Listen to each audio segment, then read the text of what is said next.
Okay, welcome to episode 12 of Diary of a Private Investigator. My name is Nathan. I am the owner and lead investigator of Dolos Investigations, based in Sheffield and Doncaster in the UK. Welcome to this episode. This one is going to be titled The Grumpy One.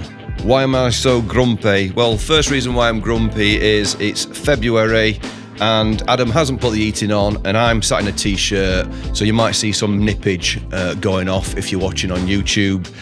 If not, please listen on audio just to so you don't suffer that fate. What we're going to talk about on today's episode, we are going to talk about drones, or as I like to say, drones. Because I'm from Sheffield and we elongate our vowels, as my wife likes to point out. So every time I say drones, you'll know what I'm talking about. Little side story. When we had our child, she wanted to call him Jake. But every time I said Jake, I said Jake. And she went, I can't abide you saying that. We can't call him Jake. And obviously I've just put on my trainers this morning. So anyway, we're going to talk about drones. We are going to talk about the Doncaster Business Showcase. We are going to talk about stupid people that I have to deal with. So we've got some stories there. That's part of why I'm grumpy. Calls I've had this week. They're also stupid people. And then probably wrap up at the end with a job that I'm currently working on, which ties it all into nicely. Even though I have had my large latte extra shot on the way down, I am still grumpy. Why am I grumpy? Because only one person has donated me some money on buymeacoffee.com/DOAPI, Diary of a Private Investigator, if you want to know what that stands for. As I mentioned last month, I've set this up to help fund the production of this podcast. One person has donated, and that is Erica Morris. And guess what, Erica? I'm going to give you a free shout out for being so generous to sign up to it and send me some dosh over. So Erica Morris is another private investigator. She owns Assist Investigations based down in Windsor. In brackets, you get a shout out because you're completely other end of the country from me. So it's all right. Not a clash of interests. So if anybody else wants to buymeacoffee.com/DOAPI, then please feel free. There is a membership type thing there. So if you can't be asked to just do it every month, just set it up. £1, £1.50, £2. It just helps all for the production costs. Keeps me motivated to do this show. Thank you very much. And please. Another reason to be grumpy, I have an email address, or an email address if you want to speak correctly, diaryofaprivateinvestigator@gmail.com. Now, this month, I've not had anybody email me. That's rubbish. Email me. So I was going to do a segment on every show every month where other investigators send me in their funny stories or anecdotes or what they've got up to, things like that. But nobody sent me any stories in. So this month, we're not going to have any stories. So if you've got any stories, you know anything, you just want to say how great the show is, or even if you want to say how pants it is, then send me an email at diaryofaprivateinvestigator@gmail.com and let me feel loved. What is another reason to be grumpy? Oh, I'm tired. Been working a lot this week, which reminds me of when I first started out in the investigation sector and first started out with Dolos. I got big on LinkedIn and I was, a story here and a story there. I think I've probably mentioned this in the past on another episode, actually. And I put on a LinkedIn, I'm really busy at the moment. And then I got slated going, another one of these. Oh, look at me, I'm so busy. Oh, look at me, I'm earning so much money. Oh, look at me, I'm so great. Posts, like, who do you think you are? So it just reminded me of that because I was working. So as you probably know, this show is called Diary of a Private Investigator. So I, in the main, talk about what I get up to as a private investigator. But I have mentioned the fact that I'm also a certificated enforcement agent. And so one of the jobs that we do is forfeitures, where we go and with a locksmith and we break into a premise because they've not paid their rent or they're in breach of the tenancy. So we will go with a locksmith, generally first thing in the morning or dead of night. We change the locks, we put up all the notices saying, sorry, your lease has been forfeit, and then we leave. So I had a job Saturday night, 1 a.m., meant to be an in and an outer, and it turned out to be multi-million pounds worth of stock there, and so it turned out to be a 5 a.m. finish, and then an hour's drive home. So what went to be a cheeky in and out, is a few quid, turned into actually you're going to work nights again. And remember what it feels like to work nights. And when you get a little bit older, anybody who works nights knows that the older you get, the harder it is to recover. So that was my Saturday night, and then Sunday obviously survived on a couple of hours sleep. So I'm still grumpy from that. Why else am I grumpy? I'm tired now. Caffeine's stopped kicking in.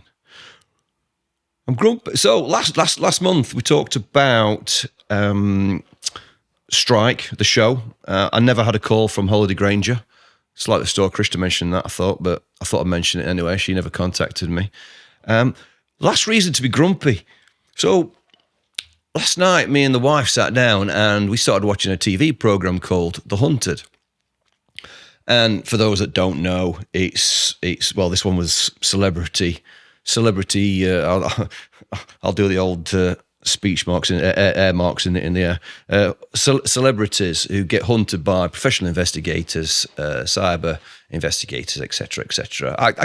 It's one of the few programs that I actually like that is to do with our industry. Obviously, I'd love to be on it, but as a hunter as opposed to hunted, because all I'd do is just go and kip in a field for 2 weeks, and it'd be like the most boring episode ever, because it'd be like, oh, this is Nathan in a field still, and not switched his phone on, not gone on social media, not gone to any meetings, not done anything. So I was watching that, and there's two podcasters on it. God, they're grumpy. Flipping heck. So these two podcasters, and all they do is sit at a table and kind of argue with each other. So they've gone on The Hunted, and after about 2 days, they've fallen out with each other and gone their own separate ways. So I thought, well, if they're celebrities and famous for being grumpy, I thought, well, I think I'll have a slice of that. So I'm going to be grumpy and see whether I got a contract. So as all podcasters always do, they always turn around and say, without your listeners, we couldn't be where we are today. So if you don't mind, can you tick subscribe? Can you tick like? Can you tell your friends? Can you share it on social media? Can you do everything? Can you leave a review, a 5-star review? Just do all that for me. If you haven't done it already, it actually does make the show grow. Please tell your friends if you like it. Give it a listen. He's a little bit crackers, but he's got some good stories. Story number 1. Right, those that listened last month, you will remember that I was talking about cheap trackers, and that I'd put a tracker out on a van we'd done the job successfully. Obviously, I'm only going to tell you about my successful jobs because I'm great. So we have a successful job. We find out where this person lives, and then said van goes to a compound and gets locked up. Now, even though it's a cheap tracker, I'm a tight northerner, and I'm like, I'm not losing that tracker. I've had to pay whatever, I think it was like £120 subscription, because what you don't realise is when you buy a tracker, there's a SIM card in it, and it's a top-up, pay as you go, and you have to keep on paying your top-up fees so it works. So I've paid whatever I've paid, like 60, 70 quid for my cheap tracker, but I've still paid 120 quid for the subscription. So I'm thinking that's 200 quid that I'm not losing 200 quid. So I'm watching it over at Christmas period, and I'm watching battery life, and battery life's going down and down and down, and it's just not moving. It's just not moving. So I'm like, right, stuff that. We're gonna have to try and get this tracker back. So we do a little recce. We drive on to this compound, and we obviously get, like I've always said, you've got to have a cover story in the back of your head as to if you get challenged. So I drive onto this compound, and it's massive. It's whatever. It's like a quarter of a mile square, and there's various different businesses within the compound, and each business has got its steel gates with these spikes on top, so you cut yourself to shreds when you climb over. CCTV cameras everywhere. So I drive on, locate the van, park up. So you get out, you kind of, and the best shoplifters, he said, digressing, when I was in the police and we was in the shoplifting squad, the best shoplifters are the ones who just kind of look natural, who just walk in. And I remember we arrested an old couple. They were sort of in the 60s, and they just walked in, and he literally, this guy just like reached out, picked something up, put it in his pocket, kept on walking. I don't even think the wife knew what he was doing, to be fair. But they got seen. They got seen. Somebody seen them. So they got locked up. So they got detained by store detectives. We come out, we arrest them. And when you watch them around the store, they were just so natural doing it. And what I was trying to say is the rubbish ones, the worst ones, are the ones who stand there and start to look around. Is anybody looking at me? Is anybody looking at me? And they're like looking up at CCTV, going, where are cameras? Where are cameras? And they take ages to do it. And then they'll go out and like grab a handful of Lynx deodorant or Gillette razor blades or cheese, because they're like the top 3 things to get stolen, because they're the easiest things to resell. So they do it, and then they go out. But like store detectives have just been watching them for ages because of their furtive behaviour. It's the most obvious thing. So with that in mind, I drive onto this compound. So I get there and I'm sort of just sat in my van. I'm doing paperwork or whatever I'm doing. I'm sort of looking around at like where at CCTVs, where at blind spots, kind of getting through this gate. Of course, it's padlocked up to high heaven. And I think, what are we going to do here? What are we going to do? So I see this, there's like a bolt missing in this metal fence. So I'm thinking, if I can just push that to the side, I could sneak through. So, all right, fair enough. So we come away, come back another day, because obviously we don't want to do it all on the same day, so we leave it a couple of days. So what I'm about to tell you now is complete and utter fabrication, never happened. I'm only going to make it up for comedy value and take everything that I say with a pinch of salt. It definitely never happened. So I may or may not have come back a couple of days later and throw the drone up. Drone goes over to have a look, obviously, see how quiet it is. And it's like a car meet going off. I'm like, what the bloody hell's going off here? And there's like all these cars hanging around, and there's all these groups of men hanging around, chatting, and they're driving around. And I'm thinking, it's 8 o'clock, I need my bed. Like, come on, guys, what's going off here? And I'm looking at what time this place shuts, and it's like shutting in half an hour. So anyway, fast forward, eventually these cars all leave, and I've got this window of opportunity of about 10 minutes. So I'm like, right, bring the drone back, drive in, get to the spot, park in front of where this wobbly bit on this metal fence is, just about to jump out, and somebody else comes out at next lockup, and he's locking up, and oh mate, and obviously comedic effect, he's taking ages fanning about with his padlock, and I'm like, oh, you're all right then, mate? Yeah. I said, what time's this place shut then? So he says, well, it shuts when last person leaves. And I'm like, all right, oh, you last person? And he's like, no, I don't think I'm last person. I think there's somebody else over there in that one. So I'm like, all right, brilliant. So like timing's of the essence then, is it? So anyway, so he buggers off. So I may or may not get out, because remember, this is a made up story. It never happened. So get out. So I push this slat to the side. And I'm not exactly the slimmest of chaps. I mean, I'm not fat, but I'm not slim either. Barrel chested, I think, is the term, as my dad used to say.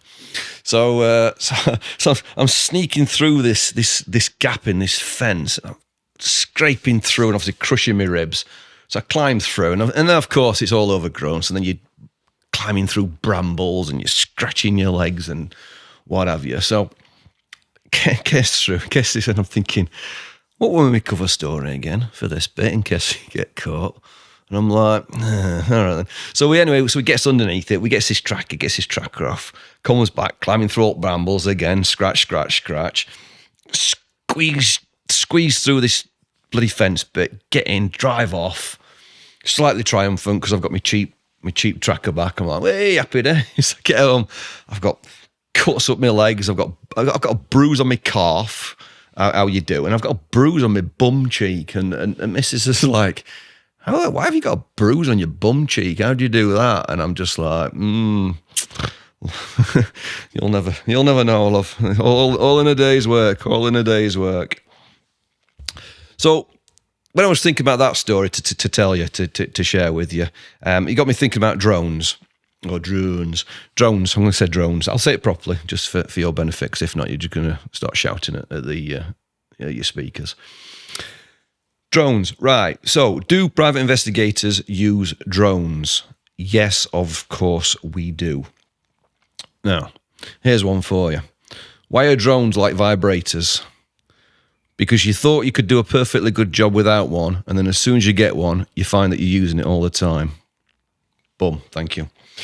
So the legislation regarding drones, basically, all you need to know, I could reel off. Oh, that's very, very, very boring when it comes to drones. Let's have a look now. Oh, Cap 722 of the CEA and the EASA rules as of December. Anyway, all you need to know about drones is two things. Does it weigh over 250 grams or does it weigh under 250 grams? Now, I'll tell you now that the majority, if not all, private investigators have drones that are under 250 grams in weight. So they're the smaller ones that you see. And why is that, I hear you say, Nathan? Well, I shall tell you, dear listener. That is because pretty much anybody, as long as you display your operator ID upon the drone, can fly a drone under 250 grams pretty much anywhere you want to. Now, there are certain laws and legislations, and the biggest one is airports. You need to be aware that you're not allowed to fly within 5 kilometers of an airport. And there is an app out there that tells you where all these airports are and these no-fly zones, and there'll be certain places like Meadowhall, for example, like big shopping retail outlets, power stations. There's actually more things out there that you didn't realize that you're not allowed to fly over for obvious safety reasons. Now, if you decide to flaunt said rules and go, stuff it, let's just fly it near an airport, if you get caught, you are looking at 5 years in prison. So get the app, have a look, see where you can and you can't fly, and fly away. Now, there's also other things that you need to be aware of. You can only fly it to a maximum height of 120 meters, and you must have sight of your drone at all times. Now, I say it like that because having a drone is a bit like having a Porsche and adhering to the 70 miles an hour speed limit on the motorway. It kind of tends to not happen that way. So when you put your drone up in the air, pretty much once it gets beyond sort of 60 meters, it kind of gets a little bit hard to see. And then you can then send it off. And the story I'm about to tell you, I sent it off 1.4 kilometers away. So obviously the next part of the legislation is you need to have a spotter. So as long as somebody has eyes on the drone at all times, you are within the law. So obviously the story that I'm about to tell you is I had a colleague 1.2 kilometers away who was watching the drone for me to make sure it was safe. Yeah. So there's certain things that you need to adhere to make sure it does it. Now, obviously, I mean, we've got the right to privacy and the Human Rights Act and all that kind of business, GDPR and stuff like that. So you don't want to really be flying it into sort of through windows or looking at things that you wouldn't normally be able to look at, like naked sunbathers in a back garden, for example. Now, the good news is, for everybody who's listening out there thinking, oh my gosh, I'm not going to lay my back garden naked ever again in case Nathan flies his drone over. The lens on the camera on these drones that are under 250 grams, they're always 249. Obviously, the makers of these drones are very alive to it, so they actually all weigh 249 grams. The camera's got a ×4 lens on it. And on ×4, you can zoom right in and you can pick out people, you can pick out cars, you can identify things, but you cannot realistically. It's a little bit hard to get the what we call a VRM, vehicle registration mark, and you can always tell a cop because it's VRM, not VRN. It's a VRM, vehicle registration mark. There you go.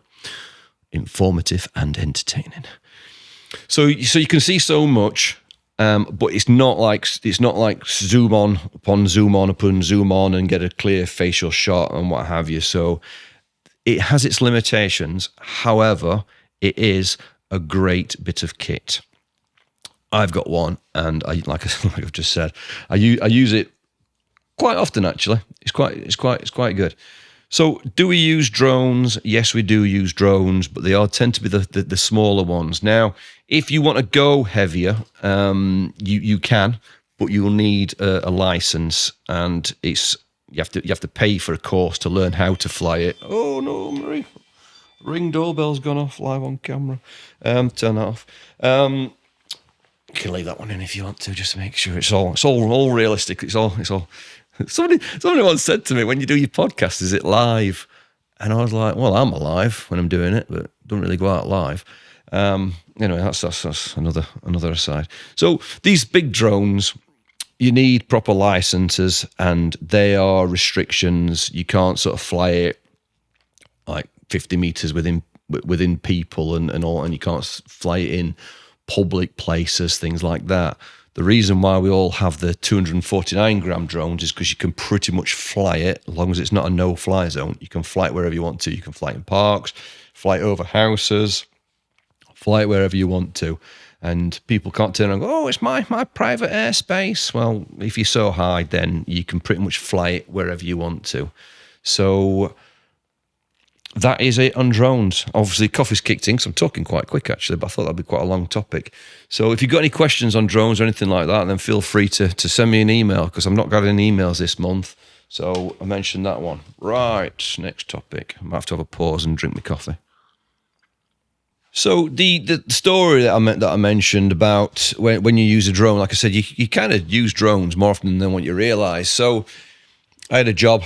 They're always a couple of years old. I don't really like to tell you about recent stories, because if anybody actually listens to this podcast, they might go, oh, that was me.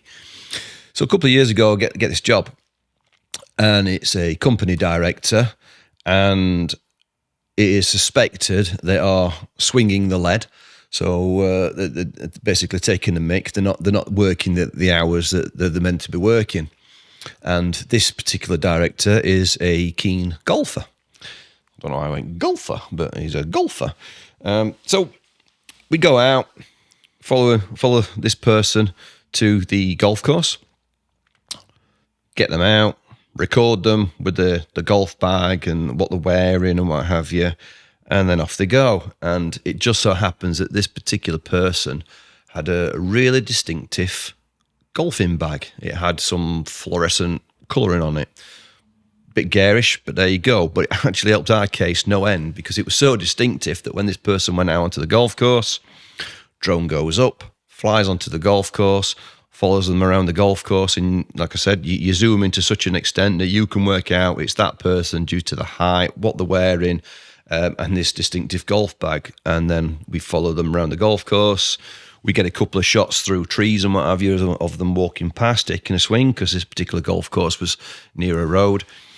The good thing about golf courses is there's always public's right of access, so you can always walk through with your camcorder and what have you, or your covert, whichever, get some more shots, get them back.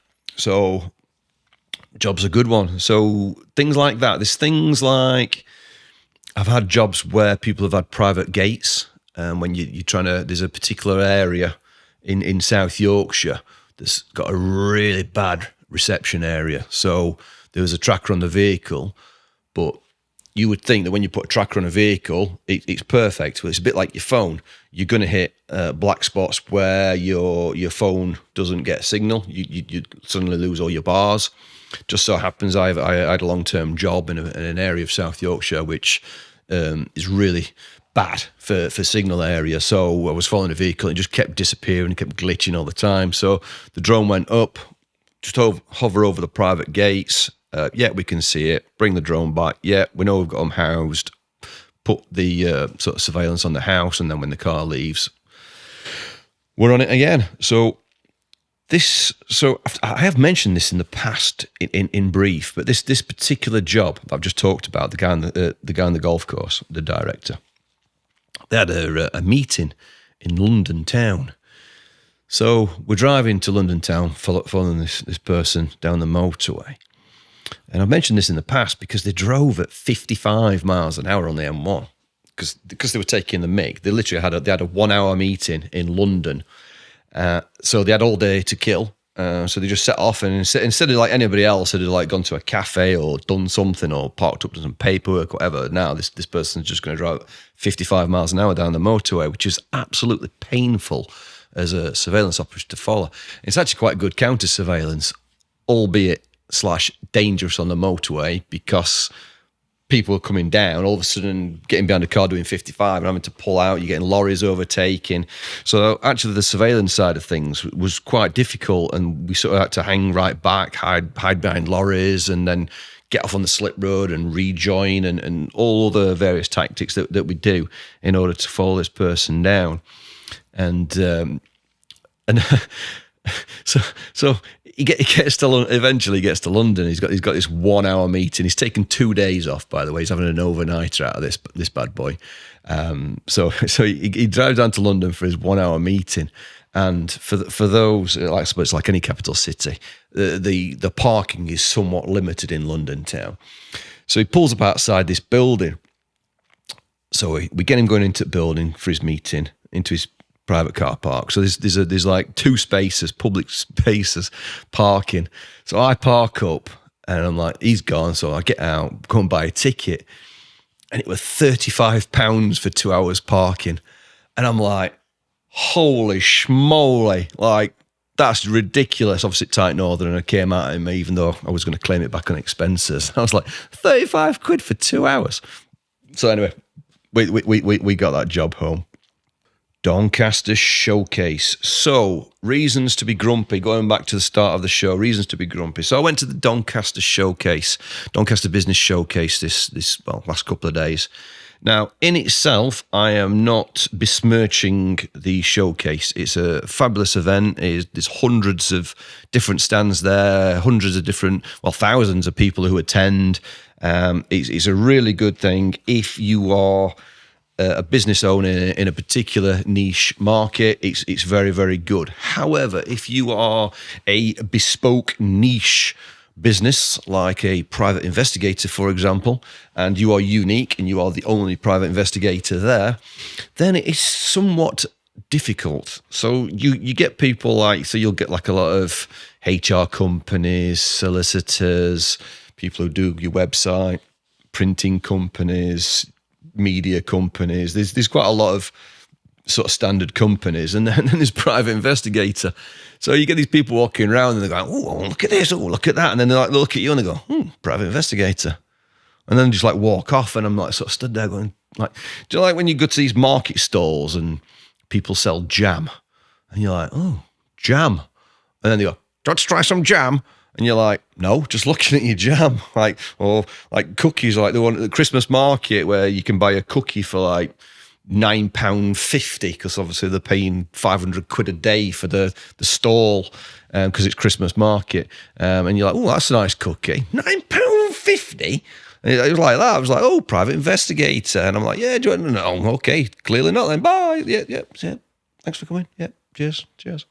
So there's going to be an expletive warning on this next bit. So if you're easily offended and you don't like bad language, then I don't know. I don't really know. I don't want you to turn off because you'll affect my algorithms, and then all of a sudden I'll have a drop off, and then wherever you listen to your podcast will think, that's a crap show. It'll disappear at 33-minute mark. So if you don't like swearing, just put up with it and bear it and see whether you like it or not. You never know. You might like something a little bit dirty for now.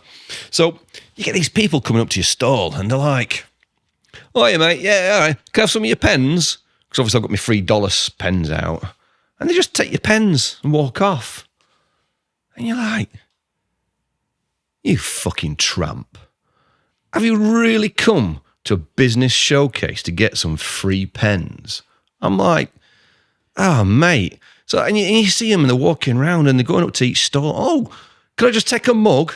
Yeah, and then they'll take, and they've got no shame, absolutely no shame. They'll just like I'll take a mug. Oh, free keyring. Oh, the keyring. Oh, a free fluffy thing that sticks to my desk. I'll have one of them. Oh, I'll have some more pens. Oh, I'll have a bottle opener. You got a company bottle opener. Have a company. Oh, balloon. I'll have some balloons. Like, what the hell are you going to do with balloons? What are you going to do? You're going to go home and what? Blow your balloon up and like get it to your kid for its birthday. Oh, I know it says like Fred Smith solicitors on your balloon, but hey, it were free, weren't it? It's like, fuck off. Anyway, so what I felt like saying is, free pen with every conversation. I might put a sign up next year and put like free pen with every conversation. Come and talk to me and I'll give you a free pen, even 2. Like I'll get a pen per minute. So if you could talk to me for 5 minutes, you get 5 free pens.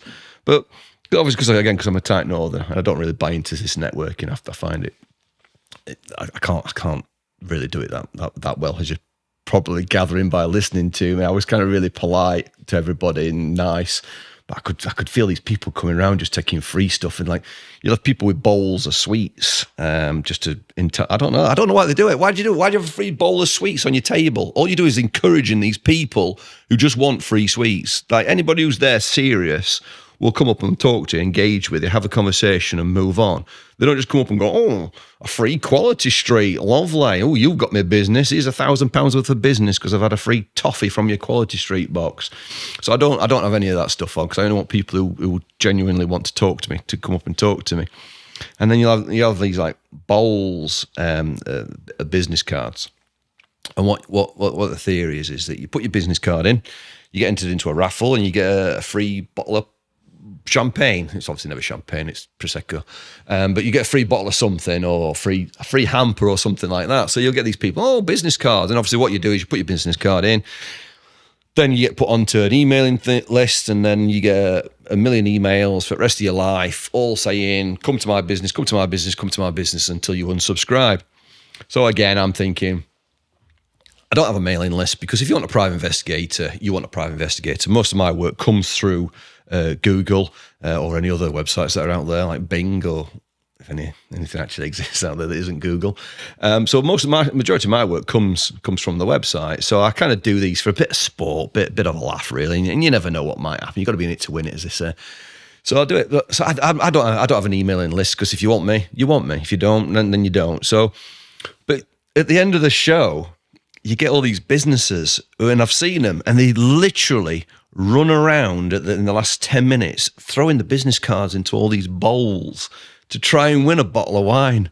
And I'm like, are you really that hard up that you can't afford a bottle of $6.99 Prosecco? But call me cynical, call me daft, call me not really buying into the whole networking thing, but no, it's kind of that part of it isn't for me.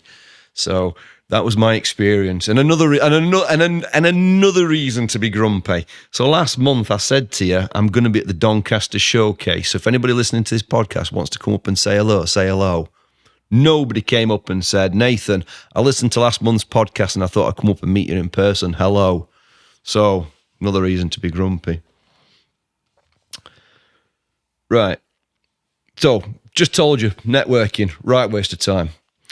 So, job that I'm on at the moment, which kind of ties up very, very nicely into everything that I've talked about on this episode. I've got a job out in the middle of nowhere, actually, and I got given the job because I met somebody last year at Doncaster Showcase, and we got chatting, and then they had a client who needed a private investigator, and so he referenced me in, and so I've actually got this last week or so, I've got a nice piece of work from somebody I met at the Doncaster Showcase last year. So maybe it does work. So I've got this job, and it's in middle of nowhere. Middle of nowhere, it is. Middle of nowhere. Bloody rural. So it kind of ties everything in nicely, because so I threw the drone up, because it's can't go into too much detail with it being a live job, but let's just say that there's a farm that's connected to the job. And as we know, farmers have generally got CCTV all over the place, and dogs that bark, and chickens that peck, and pigs that snort, so you can't really get onto farms. So threw the drone up. That's where the vehicle is. That's very nice. We'll put it on. And I got talking to Vernon at the Covert Group about the cameras that he supplies. So I'm like, bit of a sponsorship opportunity there. So we've got that on its way to sort out. And so that all ties it in nicely. But maybe in the future I'll tell you how that job goes. But it's a tricky one. Last topic of the show. So, calls I've had this week. This is the final reason to be grumpy. The types of calls that I get. So, Saturday night, 9:30, I get a phone call. I think my office shuts at 9 o'clock. Like I said, I'm self-employed. So realistically speaking, whenever I'm awake, my phone's on. So if you ring the office or the mobile, the office obviously connects when I'm not in the office, it connects to my mobile. So pretty much the hours I'm awake is the times I get phone calls. I don't turn it off because you're self-employed, aren't you? You don't ever want to miss that phone call. So I'm sat there watching TV with lady wife, 9:30 on a Saturday night. Somebody rings me up. Hello there, is that Dolos Investigations? Yes, it is. Yep. Right. Somebody's in a casino at the moment and we're going through a divorce and they're saying that they haven't got any money. I need somebody to deploy to the casino now. Right, okay.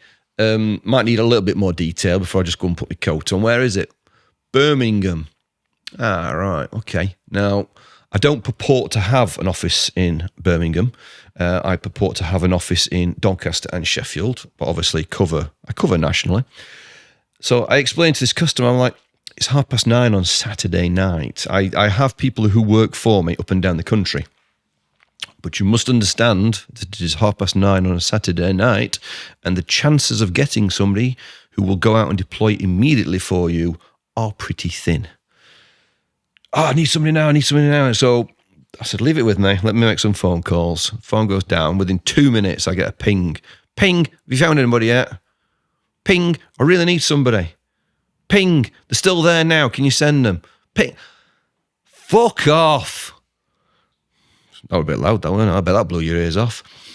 I'm like, so that's what. So hasten to say, I didn't get anybody for the casino in Birmingham. So I got an email this week. So obviously I've talked about tracing in the past and how we track people down. And this is one part of the business that is fraught with the most danger. And this is the one part of the business where you've got to dig deep into the reasons why people want somebody tracking down. So much so that sometimes I just think, is it even worth having this part of my business? Because it's just fraught with danger. So I get an email.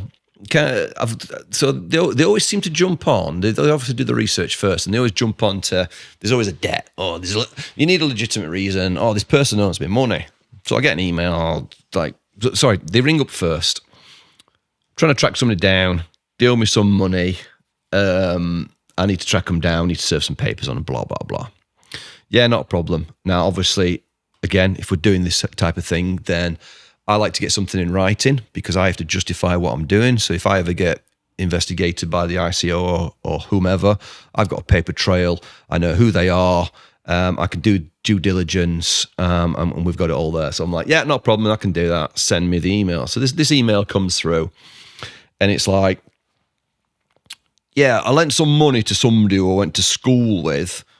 It's the opposite sex, shall we say. So the client is one sex and the person we're trying to track down is the other sex. I don't think I'm going to give too much away by saying the client's male and he's trying to track down this female. I went to school with her and I lent her some money at school, but I only know her first name. I don't know her surname. And she's about, I think she's 18 or something like that. She's about 18. Can you find her? She went to such and such school. And you're like, really? So you lent money to somebody at school. You don't know the full name. You don't know the full date of birth, but you want me to track them down to try and get your money back. Fuck off. So that one went. Next phone call I get this week. I'm wondering if you can follow my husband. I think he's having an affair. Yeah, no problems. Tell me a bit more about it. Yeah, well, I put a tracker on his car and he's found it. So now I want you to follow him. So I'm like, all right. Well, as I've said before, gets a little bit harder once you've already been caught. We're good, but we're not invisible. Clearly, we're not going to go down the tracker front then if you've already blown out on that one. But clearly, we're going to need at least 2 operatives, if not more, to do a vehicle follow for various tactics, blah, blah, blah. He's now surveillance aware. He's going to be switched on. This, that, and the other. Here's the price. Now, quite often, people can't afford what we charge. We're not on £10 an hour because you pay for what you get. And when you come to Dolos Investigations, you get 27 years worth of experience. You don't just get somebody who's been doing it a couple of months and is learning on the job. You've got a wealth of experience. You've got a wealth of kit. You've got all the good things that we talk about as the reasons to come to me. So we go through all this. This is what you're going to get for your money. Blah blah blah. So she goes away. Clearly, I get the inkling that she ain't going to be paying that kind of money. Slight giveaway. The fact is that she put her own tracker on the car. That's always a start for 10, isn't it? That somebody hasn't quite got the money. So she rings back and she's obviously had a thought about it. And she says, "Right, I've got an idea. We're going for counselling to try and repair the marriage. Can you ring him up, pretend to be the counsellor before the meeting when we go, and just asking some questions, and as part of those questions, can you ask him, is he having an affair?" Fuck off. What? No, I can't. No. So they're the stories. They're the type of people that I get. I get some good customers. Obviously, 99% of my clients are good clients, but I thought I'd throw that one in today. Let me know if you don't like my bad language or if you think it's comedy. I thought I'd try it. I said, like 13 months ago when I started this podcasting, I did say, look, there's going to be some expletives. I thought I would swear, and I've had 12 months of just not swearing. So I've thrown a couple of cheeky ones in. If you like it, let me know. If you don't like it, let me know. Remember, buymeacoffee.com/DOAPI. I need my coffee, and then next month I won't be as grumpy. Got any questions, got anything to do, send me an email. Add some more questions. I get almost weekly, I get questions about how to become a private investigator, what to do. There's going to be some discussions about whether I do a bit of a break-off podcast and talk about how to actually become a private investigator, and then that will then save me typing out the same answers every week to everybody that writes to me wanting a job or wants to break into the industry. So we'll have a think about that. My name's been Nathan, still is Nathan, I don't change my name after the show. Thanks for listening. You've been listening to Diary of a Private Investigator. Take care, love you all, see you next month.